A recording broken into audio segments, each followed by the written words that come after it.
Good morning and welcome to the hybrid gathering of Summit Unitarian Universalist Fellowship. I am Pam Williams, the service associate for this morning's service. And I tested this morning and I tested negative, so I can speak without a mask. And all our speakers have tested, and so they also will be speaking without a mask. But while we're inside and haven't been tested or sitting down, please keep your mask on. We welcome all of you to the sanctuary, as well as those of you on Zoom. We are recording today's service and we'll turn it off after our community gathering after the service. And now, to help us enter the spirit of worship, let us turn our minds and hearts to listening to the prelude. For the prelude, I will play Beethoven's Sonata in F sharp major, the first movement, Opus 78.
Welcome again to the Sunday morning worship service of Summit UU Fellowship.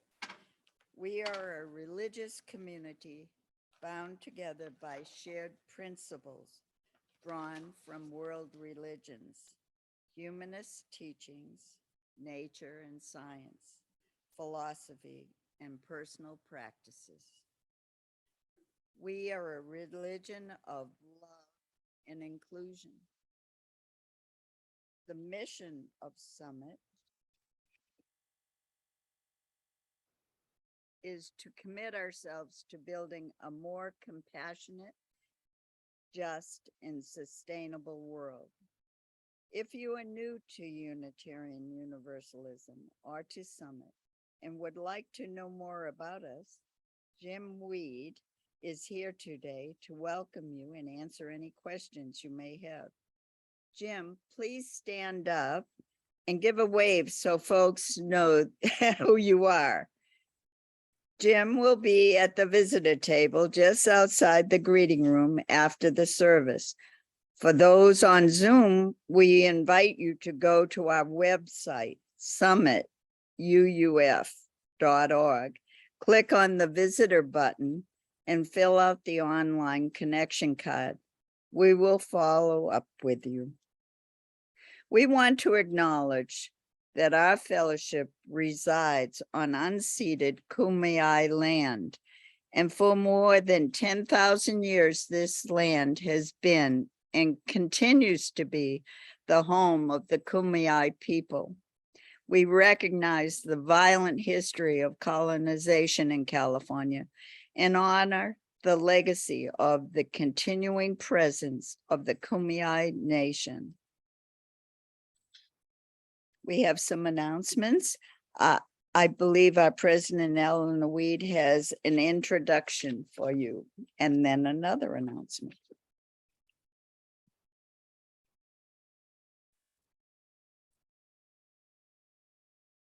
Good morning. I am delighted to introduce everybody to Lonnie Payne. This is our new office administrator. Yay! I had the privilege of coming in and working with her on Friday and love the energy. Good day. Love the excitement. We got a lot done. It was good. So please, Thank you. please meet her so she can start putting names to faces. That would be awesome. Second announcement is that 2 Fridays from now, on October 28th, we're going to have another parking lot gathering in the evening. That evening, we are also going to build the altar for the Day of the Dead service that Reverend Tanya Marquez is leading on Sunday morning. And in the past, we have had kind of a Celtic altar because that's Mary's tradition. And we're going to have the Mexican design this time. And we're all welcome to help come and create it so that it will be ready on Sunday morning. There will be incense in here on Friday night as she blesses the room. So if that's an issue to you. And I hope people will come to that, watch the e-news for more information. Thank you.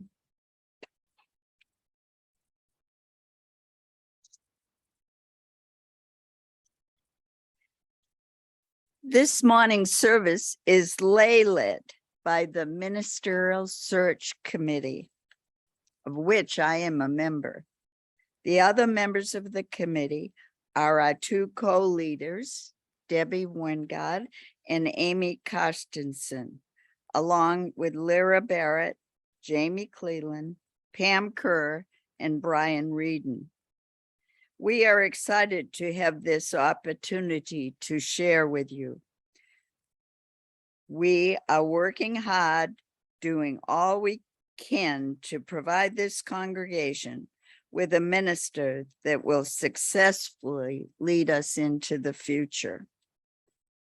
Right after this service, we invite you to stay for a community gathering where you will have a chance to give feedback to us, ask questions, or share a joy or concern. We want to announce that you will have more opportunity to discuss our vision for Summit at cottage meetings scheduled for the second half of this month. If you are here in the sanctuary, you will have an opportunity to sign up for these cottage meetings. If you are on Zoom, we will be sending you an email where you can decide which group you want to join and then connect with the group, contact the group leader. We are limiting every group size to 10, so sign up as soon as you can. The signups were here in the sanctuary, will be in the greeting room after the service. Our chalice lighting this morning is by Viola Abbott.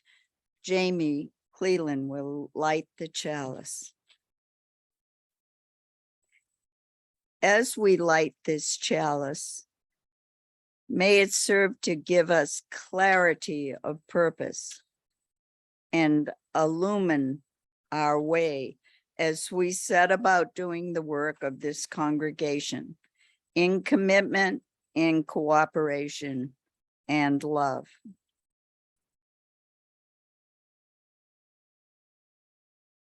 Now we'll sing our UU hymn, led by Tyler Mitchell. Oh, I should say, let us join together and sing while masked or muted.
Join me in reciting our UU aspiration. May love be the spirit of this fellowship. May the quest for truth be its sacrament and service be its prayer. To dwell together in peace, to seek knowledge and freedom, and help one another in fellowship. This is our aspiration. Now it's with Eleanor Weed this week.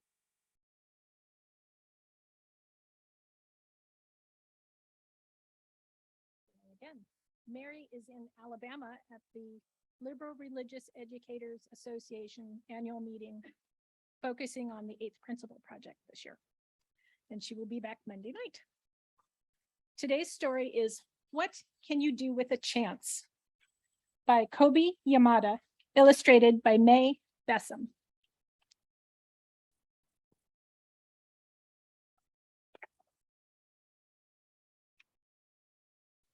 One day, I got a chance. It just seemed to show up. It acted like it knew me, as if it wanted something. I didn't know why it was there. What do you do with a chance? I wondered. It fluttered around me. It brushed up against me. It circled me as if it wanted me to grab it. I started to reach for it, but I was unsure, and I pulled back. And so it flew away.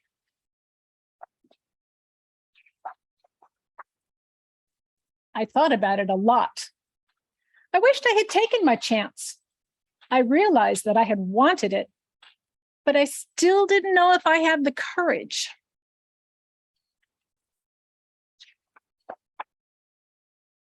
When another chance came by, I wasn't so sure, but I decided to try.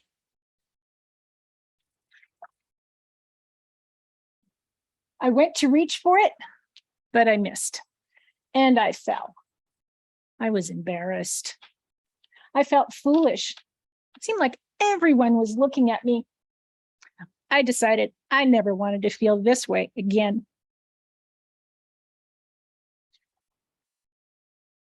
So after that, whenever a chance came along, I ignored it. And the more I ignored them, the less they came around.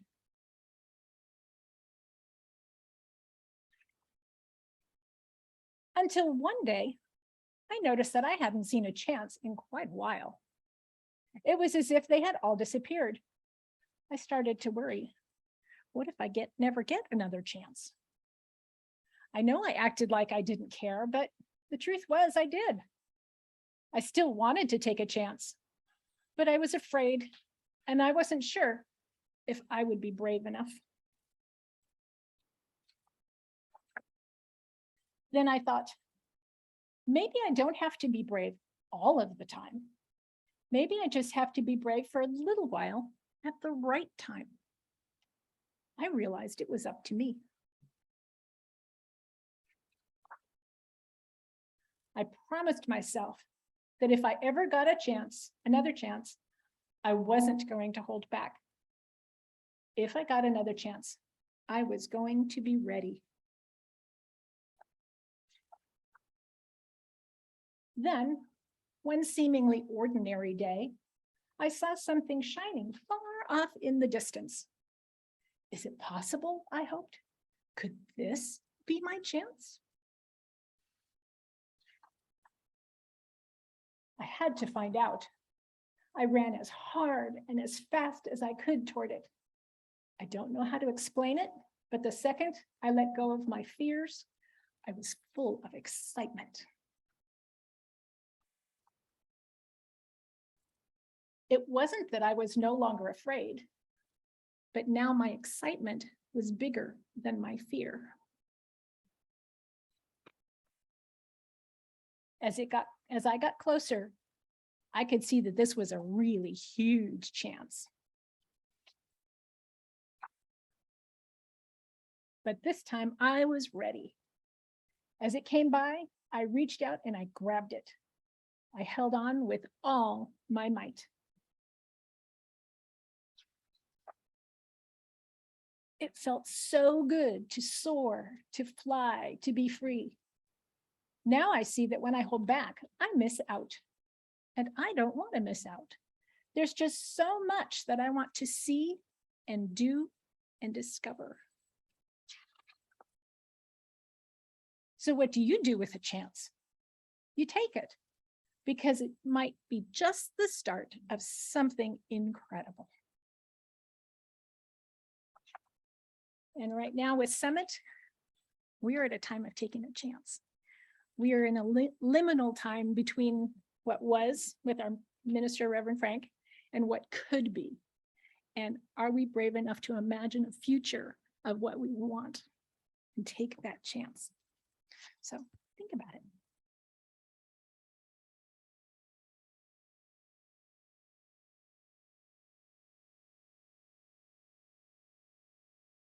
That story made me feel like we're all taking chances.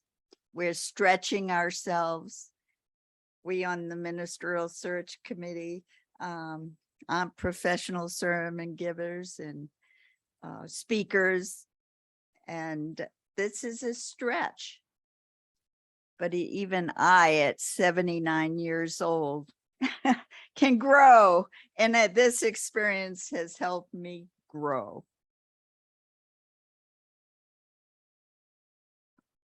Our first reading is by H. Jackson Brown Jr. Live so that when your children think of fairness, caring, and integrity, they think of you. Now it's time for hymn number 188, led by Pierre and Lisa Gabi. Pierre Vaughn and Lisa Gabi.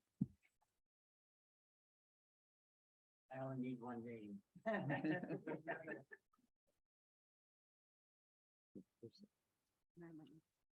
Do we each have separate?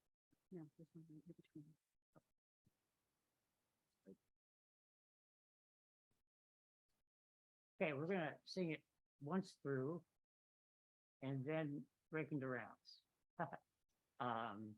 And I'll do the first and Lisa will do the second.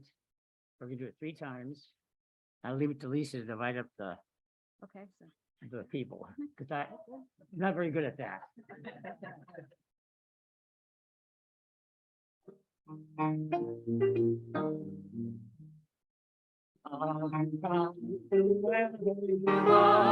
Wonder, worship, lover of me, causes no care of that love despair. Come, yet again, come, come, whoever you are, wonder, worship, lover of me, causes no care of that love despair. Come, yet again, come, come, whoever you are, wanderer, worshiper, lover of me, causes no care of that love despair. Come, yet again, come,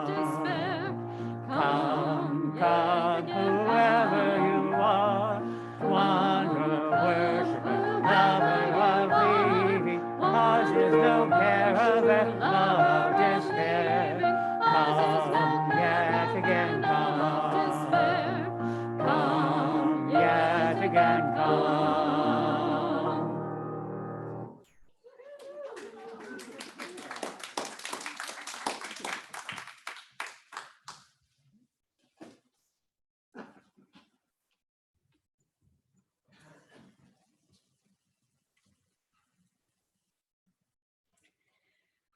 We greatly appreciate our faithful pledgers who continue to keep up their monthly contributions. You are our heroes. If Summit is a valued community in your life, please support us by making an offering today. Our Zoomers are invited to contribute to our virtual plate. The link can be found in the chat box, and it will take you directly to the donation location. And now we will gratefully accept your generous donations during the musical interlude. I'm going to play Once to Every Man and Nation, arranged by Mark Hayes.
Thank you, Karen.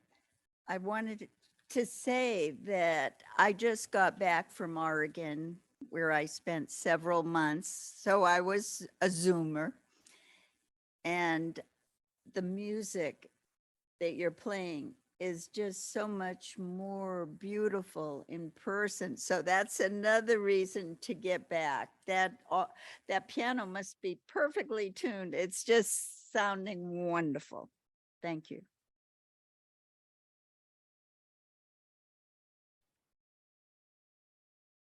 Our second reading is from our survey responses. Pat and Hal Summers wrote, "This will be a new start. Coming out of the pandemic and slowly coming back together as a congregation in person.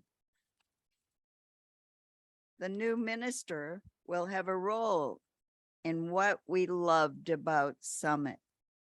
Getting together, activities, potlucks, children's activities, service projects, etc. Now it's time for our reflection. Our speakers this morning, again, are from the Ministerial Search Committee. Lara Barrett will give us a summary of our survey.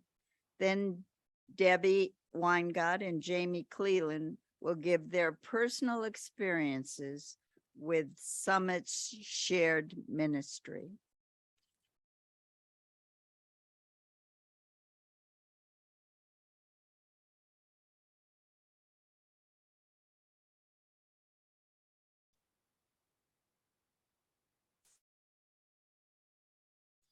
Good morning. My name is Lara Barrett, and I'm pleased to share some of the results from the Summit Congregational Survey with you today.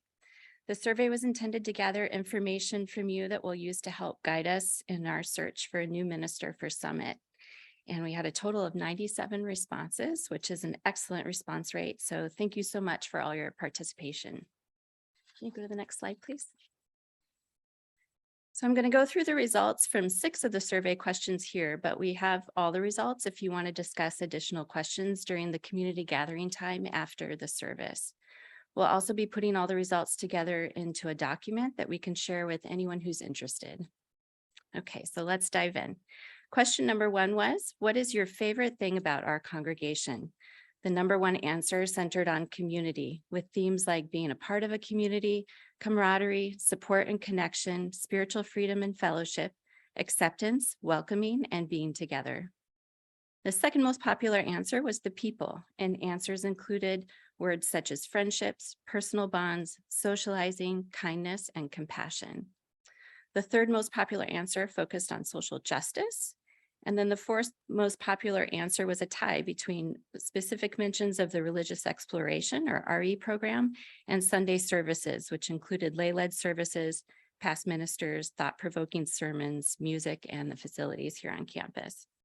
A couple of folks mentioned that they like that we are a small congregation. 2 said that they like everything, and then a couple were also not sure. Question number 2 was, what are the top 3 functions of our congregation? The answers indicated 3 clear categories: providing a supportive community, spiritual support and growth, and service to others. For providing a supportive community, answers that mentioned fellowship, mutual support and acceptance, demonstrating care and concern for each other, respecting boundaries, promoting diversity, sharing our sorrows and celebrations, inspiring each other, and providing a space to connect were all grouped into this category. For spiritual support and growth, answers included education, spiritually inspiring sermons, faith development, spiritual nourishment, and the quest for truth and meaning in everyday life. Answers related to service to others included social action, outreach to the community, doing good works locally, community service, and volunteer work. And then there were several other answers that didn't fit neatly into these 3 categories. One was making the world a better place, that focused on kind of larger issues, worldwide issues, could be grouped under service to others. And then another one was specific mentions to the RE program, which could also be grouped under spiritual support and growth. And then there were also answers to work to keep the fellowship functioning, promoting UUA principles and purposes, and then some people don't know. But thank you for answering anyway.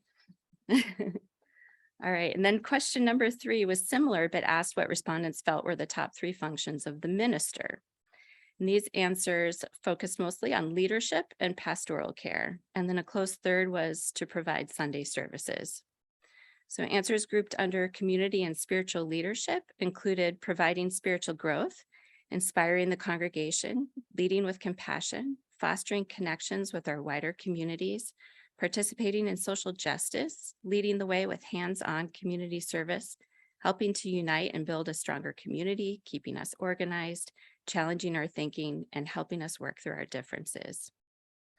Pastoral care and member support included visiting the ill and elderly, being there for members who need them, performing ceremonies such as weddings and celebrations of life, and being understanding, open, helpful, and responsive. And then there were some answers that fit under the Sunday. Oh, hold on. Sorry, I lost my place.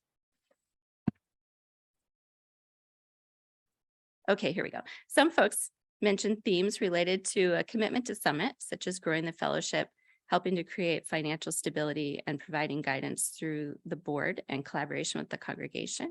And then some folks mentioned administration, which largely just means supervising staff. Skipping to question number 16, this one asked, what brought you to Summit Unitarian Universalist Fellowship? The number 1 answer was for spiritual community, and answers included themes such as open-minded, non-Christian, acceptance, spiritual support, welcoming religious home, inspiration, and interconnectedness. The number 2 answer was the people, and that included mentions of friends and relatives, and nearly every minister Summit has had over the years by name. Several folks mentioned the RE program, the convenience of the location of the campus, the fellowship's values of openness and inclusion, and that they liked that it was a small congregation. And then a few also mentioned specific social justice issues and the music. Question number 17, when asked what keeps you here, the people moved into the top spot with answers that included friends, connections, the bonds we've made, that we've become a family, dedicated volunteers, and leaders in the congregation who step up. Answers under community included fellowship, in-person gatherings, parties and potlucks, and open dialogue. Spiritual and personal growth was also in the top 3 and included themes such as inspiration, thought-provoking services, interesting speakers, liberal congregation, and that this is my spiritual home. Several people also mentioned their commitment to Summit and desire to see it thrive. And folks also mentioned Mary and the RE program, social justice issues, and the feeling that we're doing good in the world. And then the music was also mentioned here. A few respondents mentioned that they haven't attended since COVID, may not stay, or have already left the fellowship. We thank them for filling out the survey, give us important information. Question number 18 was the last question that I'm going to go over today. Why should our future minister consider joining the next chapter of our journey? And the answers for this question largely fell into 2 groups. The first one was because of who we are. And those answers included that we're a beautiful and loving community, we're warm and caring, we're well-established and well-run fellowship, we're strong and resilient, and several people said we are awesome. And one quote that I liked that fits into this category is, we are a thoughtful congregation that is doing our best to cultivate community, provide intellectual spiritual growth, and help members and those in broader society to thrive. And then the second category of answers under this question is because of who they are, who our future minister might be. And these answers included mentions of a strong leader, eager for a challenge, excited to collaborate with creativity, committed to love and justice, and someone who will embrace the opportunity to guide us through this transition and help strengthen our community. And I pulled a quote for this one that says, so many opportunities to demonstrate strong leadership role in working with our lay leaders to revitalize, energize our community, opportunity to suggest new ideas, new ways to address old issues, opportunities to develop an active role in the Santee community life. And those are all the questions that I had to cover for you today. But like I mentioned, we have all the answers summarized, so we can provide that to anyone who's interested. And then we'll also make a printout that we'll bring to the cottage meetings so you can review it if you'd like. The cottage meetings are going to be an important next step in engaging all of you in the discussion of what we're looking for in a new minister and what our hopes for Summit are. So I hope you'll all participate in those like you did in this survey. Thank you so much.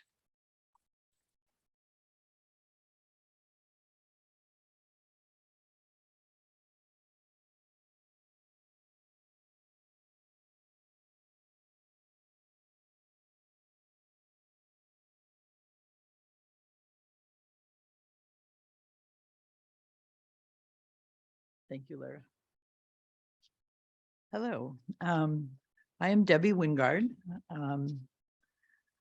And I'm used to giving data talks, so this is going to be a little different, talking more personally. Pierre and I joined Summit in 2004. We were looking for a spiritual community that would support our two sons, who are both gay. We found Summit, and we actually found much more.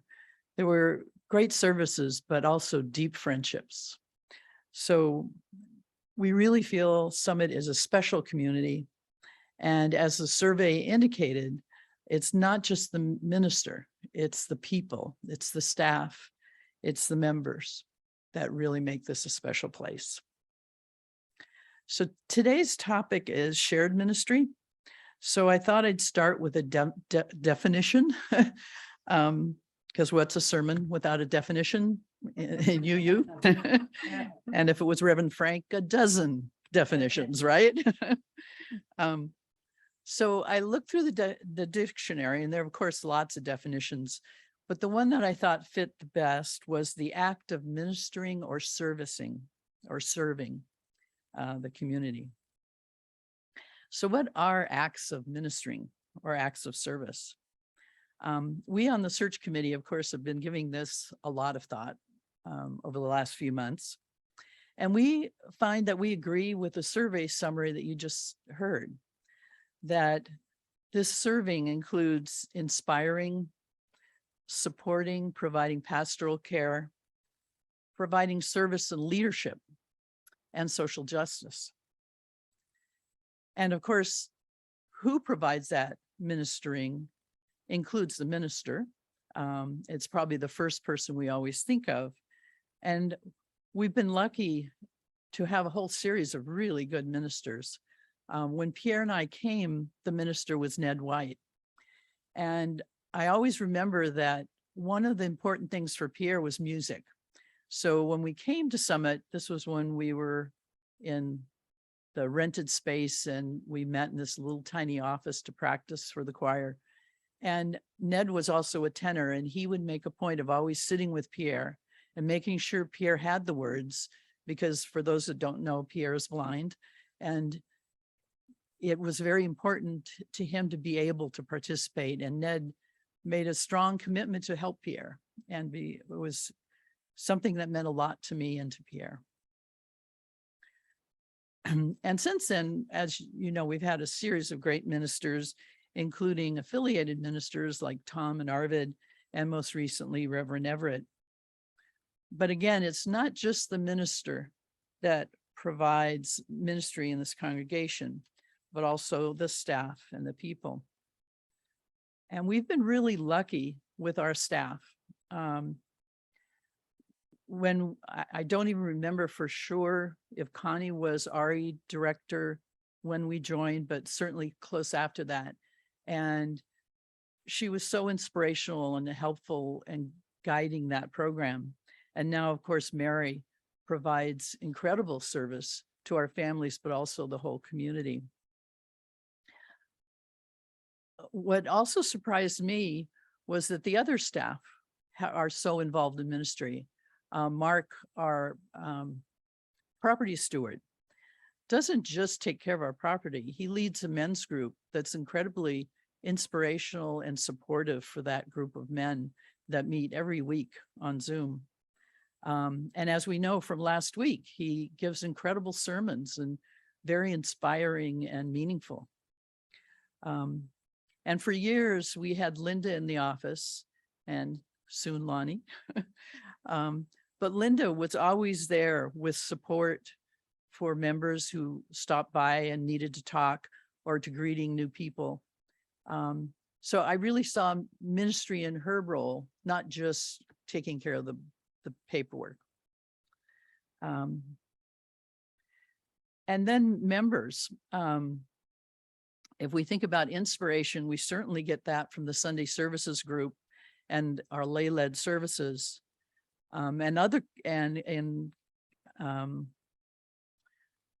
committees like the Welcoming Committee. When we first joined, Ed and Connie were our sponsors, and they made a strong point of making sure we were greeted every week and kind of knew the ropes and got integrated into the community. The members provide leadership, of course, in all our committees, pastoral care through covenant groups and the caring committee, and of course, social justice. And I have been surprised about the number of retired ministers who have stayed affiliated with our community and provide sermons and pastoral care. So there's really a whole constellation of people sharing in this ministry. But I'd like to share two examples. First, a personal example of our family's experience with shared ministry here at Summit. Those who know us know that many years ago, Pierre's kidneys started to fail, and he was quite ill and in need of a transplant. And at that time, Reverend Frank was very supportive and spoke with us and spoke with Pierre and provided a lot of one-on-one support. But as did many members. And even though we didn't announce that Pierre needed a kidney, over those first few months, over 7 members came to us individually and offered to donate a kidney. And several of those agreed and were tested. And Mark Wheeler, who was a member as well, was selected and donated his kidney to Pierre. And it was an incredibly personal and moving donation, but also the beginning of a very close friendship. Pierre and Mark now refer to each other as kidney brothers. And are really very close now. Of course, above and beyond just being part of Summit, but it's been a wonderful experience, and we're really happy that they've moved back to Lakeside and will be rejoining Summit, for those who haven't heard. So during this time, we had ministerial support, but we also had an incredible membership support. Above and beyond just the donation, the covenant groups that Pierre and I were in provided an immeasurable amount of emotional support and meals, practical support. And I just see this as just such an example of shared ministry. It wasn't just the minister or the people, it was everyone together. The other example is less personal, it's more a community example. And I think the way this community rallied around the pandemic was an incredible example of shared ministry. At the time, Reverend Frank was leading us, Reverend Everett soon joined. But they quickly rallied with the board and with a lot of members in leadership positions to start a reopening task force to figure out how to do Zoom. Many of our members have become Zoom masters. Rin stepped up first, and then we have Josh and Tyler. And is Patrick here today? Yes, and Patrick.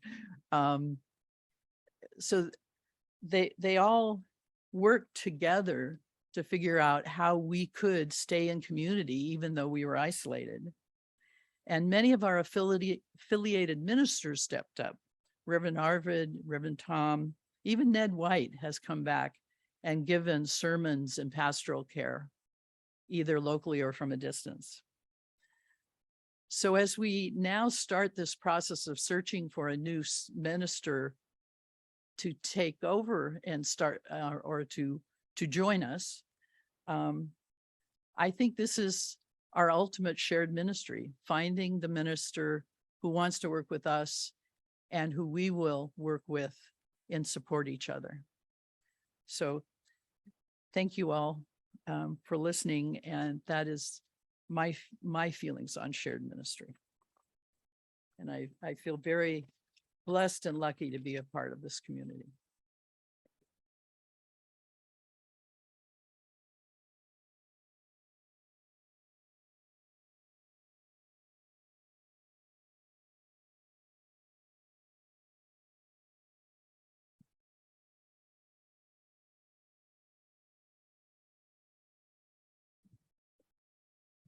Well, I have to say it.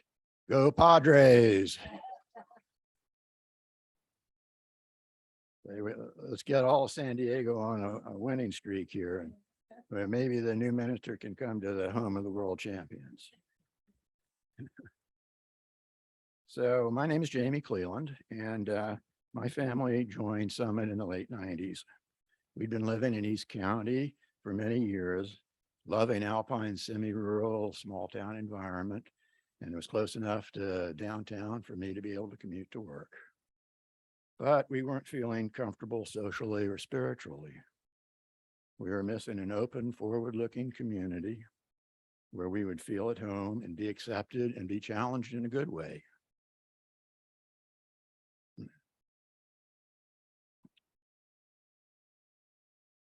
Pivotal to our decision was the fact that our kids, who were young teens at the time, were encountering a peer culture where gay bashing was common. We wanted Robin and Andrea to have access to an accepting, loving peer group. We tried a few congregations and settled easily into Summit and would never look back. Summit is very welcoming. In those days, American culture was slowly becoming more accepting of homosexuality and transgender issues. But it was a struggle, and old prejudices gave way slowly to a new openness. Remember a don't ask, don't tell, and Proposition 8? Well, in those days, Summit was led by two gay men, settled minister Ned White and affiliate minister Don Stouter. Moreover, we found the congregation to be very accepting of everyone, regardless of sexuality. We were surprised then how both men frequently worked gay rights issues into their sermons. That caused us to wonder, what's the point of preaching to the already converted? Well, come to find out, a year or so prior to our arrival, Summit's congregation had actually voted against becoming a welcoming congregation. I think that vote came as a real blow to Ned and Don, and also to several members of the congregation who supported the idea. But they remained in community, and over the next couple of years, lay-led workshops and other adult RE programs were held, which focused on different forms of discrimination and on gay rights. Several lay leaders like Richard Wilkie and Bob Moore were instrumental in this program. And Ned and Don continued to mention ways that intolerance and non-acceptance hurt not only the targets, but all of society. It was part of an intentional process to bring the congregation along. After a couple of years, the question of becoming a welcoming congregation was raised again. It was agreed that there would be a secret vote at a congregational meeting. It happened that I was president of the board that year. And I remember vividly how nervous Ned was, and others too, that the proposition might be voted down. But my sense, having listened to all the conversations, that it was going to be a slam dunk. And the vote was unanimous. The reason I'm telling this story today is that I came away with an increased appreciation of the importance of process. By taking the time and putting in the effort to listen and address concerns. An important turning point was reached and successfully navigated. I was not aware of it at the time, but that was a good example of shared ministry. The paid staff and the congregation worked together to foster spiritual growth and achieve social justice. It was a process sometimes led by the congregation and sometimes led by the staff. In UU congregations, lay leaders need to be in close touch with the congregation at large. There needs to be a lot of communication and give and take, continual feedback loops. Hiring a new minister is the same way. The board and the search committee can't do it alone. We need the congregation at large to be actively involved and feel a real sense of participation. The survey was the first step, and the next step is the cottage meetings. These two sources of information will help us develop a profile of the person we want and also help us describe our needs and desires to potential candidates.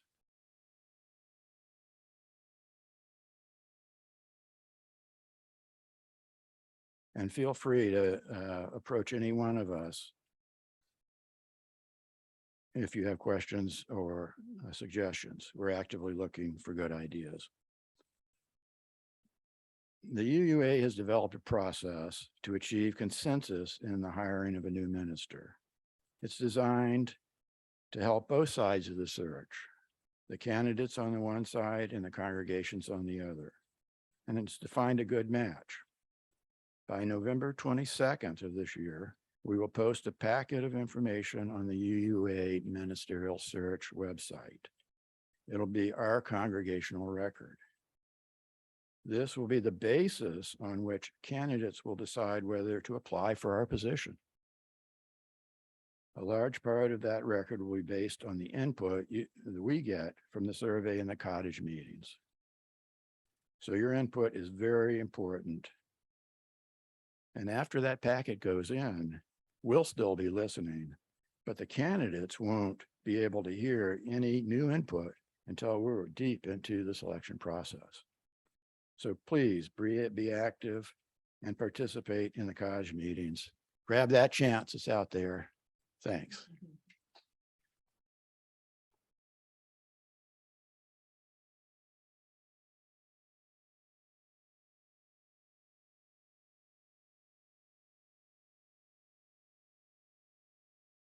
Now Pierre Vaughn will lead us in a, oops, he's tall. I lowered it and then Eleanor, you were taller. Anyways, adjusting. And I'm kind of in a cloud up here, I'm wondering, is what I'm saying making sense? I'm not sure. Okay, good. Okay. Pierre will lead us in our next song. Pierre Vaughn, our next hymn number 1028.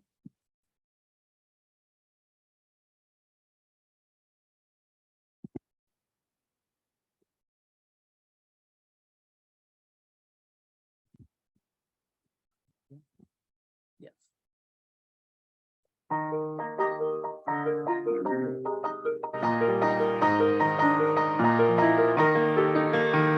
From the light of days remembered burns a beacon bright and clear, guiding hands and hearts and spirits into faith set free from fear. When the fire of commitment sets our mind and soul ablaze, when our hunger and our passion need to call us on our way, when we live with deep assurance of the birth that burns within, then our promise finds fulfillment and our future can begin.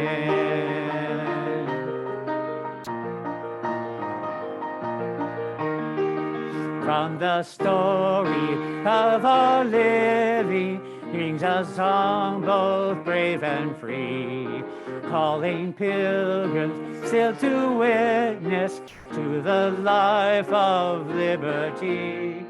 When the fire of commitment sets our mind and soul ablaze, when our promise and our grounding meet to call us on our way, when we live with deep assurance of the flame that burns within, then our promise finds fulfillment and our future can begin.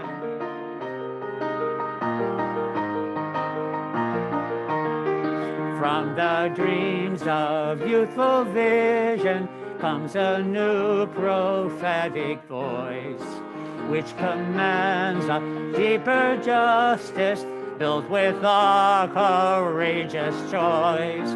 When the fire of commitment sets our mind and soul ablaze, when our hunger and our passion need to call us on our way, when we live with deep assurance of the flame that burns within, then our promise finds fulfillment and our future can begin.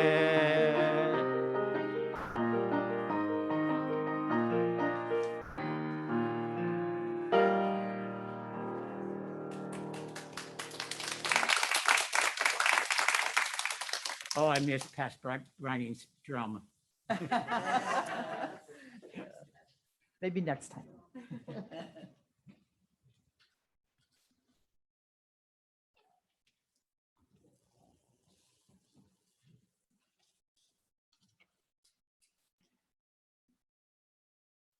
Jamie, will you come up and extinguish the chalice? As we close our service by extinguishing our chalice, I invite you to stay afterwards for a time of community gathering. And I invite you to come back next week when we will welcome Dr. Ovid Straw in our pulpit, talking about a life worth dying for. Now let's see. Our closing statement is, in spiritual community, we commit ourselves to building a compassionate, just, and sustainable world. Now let's join in singing, coming together, our closing circle song.